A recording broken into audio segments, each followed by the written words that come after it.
So glad you joined us today. My name is Suzanne Ensman, and I am the Director of Program Effectiveness for Indian River State College's Adult Education Program. Essentially, health and wellness go hand in hand with persistence and energy. Why wouldn't it fit with education? Come along with us and let's take a look. So I had the opportunity to meet Ms. Jacqueline Thompson and Dr. Porto at the IFWE conference this year, the International Forum for Women in E-Learning, and found out their purpose for promoting health and wellness with our students, as I'm sure you've heard. The data literature to support the purpose of this initiative, retention and completion, was provided through studies done at Harvard and Purdue University. Upon further research, Dr. Rady gives clear scientific evidence that achieving good health is not just a good idea, but directly correlates with increased energy and productivity. Not only does it provide stress relievers, increased oxygen and blood flow to vital body organs, but it also replenishes brain cells, which can now be linked to increased physical activity. So increasing your health and wellness really can lead to making you smarter. So who are our adult students? They're busy. Perhaps they go to school during the day, some work several jobs, then come home to be a parent at night and get their schoolwork done even after everyone's asleep. They are tired. And they sit in a classroom alone. Their office could be in a room by themselves. The benefits are great. They can work anywhere, anytime, but it's a lonely existence if the course is strictly synchronous. Jeff Galloway, famous marathon runner, he's a renowned marathon runner. He's written about his many marathons and how he actually improved his efficiency and time by walking and running versus just running the whole 26.2 miles. Consider this for a moment, if you will. What happens if we apply this method to our real life, our daily life? We have no time to do anything else to take care of ourselves, right? No time. If Jeff had thought like this when he was running a race, I have no time to slow down, I have to win, he would have learned that he could run even faster. He would never have learned that he could run even faster, more efficiently, with more energy. By taking the 1 to 2 minutes to walk, he rejuvenated his body to run faster. Likewise, we can schedule a few minutes into our hectic days to take care of our health and wellness. In doing so, science has proven we can come back to the computer refreshed and reinvigorated, but more importantly, with rejuvenated brain cells ready to retain what we're learning. Can we increase persistence retention by increasing our fitness and activity in the classroom?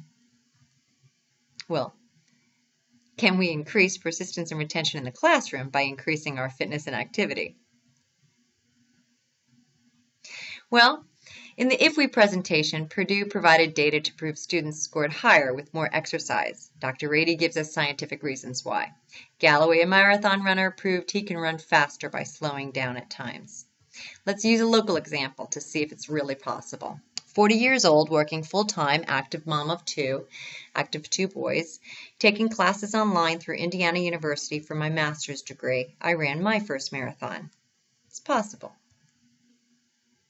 50 years old, working full-time and teaching, still an active mom of 2 boys, in college now, taking classes online through Morehead State University for my doctoral degree. I ran my second marathon. Yeah, students can do this. But notice, I don't do it, and you don't do anything by yourself. There's still support in the picture. I do everything surrounded by support. I reached out and pulled everyone into getting and staying healthy with me, friends, family, classmates, and colleagues. I like to practice and see if things work before we apply them to our students. But we also have to keep in mind the relationship building and the cohorts we have to develop with these students in order to get them through. None of it happens by accident. You have to plan all of it. We have to teach our students. You have to plan it. Make it purposeful for you, for your family, for your community. What's your goal? Want to earn that diploma? Walking in the graduation ceremony may just inspire your mom, your brother, your child. We have to impart this to our students, give them that goal. All we have to do is start with that first step. Find that balance to work, study, and move to maintain or improve our health to be the best versions of ourselves that we can be. Let technology be the guide for your students. I used a Garmin watch and running apps to pace myself and motivate me to get me to the end. Why couldn't we use Fitbits or Flex Fitbits for our students? Wearable technologies can help us get organized. If our students use a calendar, they can remind them of everything that they need to do. They can also use a wearable device to prompt them when to move, when to step away from that computer. Have students monitor their progress towards their goals of maintained or improved health and wellness. They can use the wearable technologies matched with apps to monitor and help guide them through. And the teachers can monitor their retention, persistence, and completions. Teachers can't teach what they don't experience. Let them guide the pack. Let them try out the Flex or the Fitbit or the wearable technologies you choose. Then be the guide on the side. Don't just let them go. Of course, we developed an IRB to protect our students, and here's the participation agreement we came up with at IRS. Our part?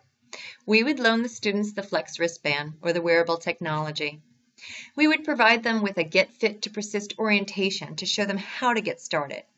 Of course, we clearly state we will not require any specific exercise or eating changes. As a matter of fact, we encourage the students to visit with a doctor to guide them on their path to good health, their individual paths. We simply provide them with a tool to monitor their own health and wellness. Our goal is to help them succeed in school. We then also provide them live virtual lesson checkups weekly. We meet with them virtually via Collaborate Room or Google Hangouts to support their efforts in reaching their goals. We will discuss using the Flex wristband, health and wellness, other applications they can use, school progress and participation. Their part, they were to wear the wearable technologies as often as possible and see how it's affecting them and see if they're maintaining and improving their health is actually helping them in their progress and their goals, achieving their goals of their education. At the end, they also agreed to take a survey from us before the end of the term to measure the effects of the wearable technology. We would get their qualitative feedback and then compare it to their quantitative feedback as to if they really did stay till the end and do well in their studies. So, what questions do you have for me? We started out with a little Google form and asked who would like to participate, and we had several students, sign up for the form. The teachers also, we brought them on board first, so specific teachers were to pilot it first. But that's the stage we're at now. Any questions? Feel free to contact me. Here's my email address or my website. Feel free to join in our venture. Get fit to persist.